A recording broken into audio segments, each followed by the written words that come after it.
As cyber attacks become more prevalent, passwords no longer provide enough protection against unauthorized account access.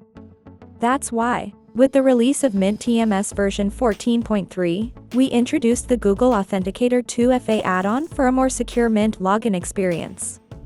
This add-on is used to configure two-factor authentication, or simply 2FA, for Mint users, using the Google Authenticator app.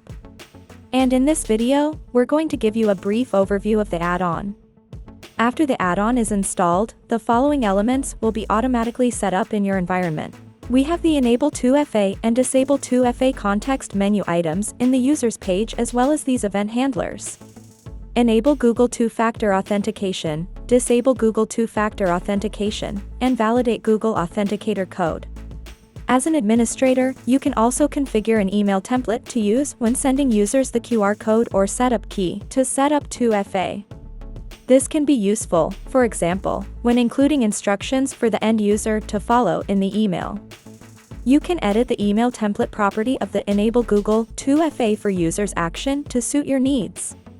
Feel free to use these placeholders when editing the email template. Otherwise, if you don't wish to add an email template, the following default template will be used. Enabling or disabling 2FA in Mint couldn't be any easier. As an administrator, once you select a user or multiple users from the user's page in our desktop application, you can right-click to select the Enable 2FA context menu. The users with enabled 2FA will then receive an email with a QR code or a setup key that they will scan or enter in the Google Authenticator app. On the other hand, selecting the Disable 2FA context menu will disable two-factor for those users. Once everything is set up, users will be able to input the code provided by Google Authenticator into the 2FA field in any of our applications after they enter their login details. For more information about this add-on, reach out to your Mint Customer Relationship Manager.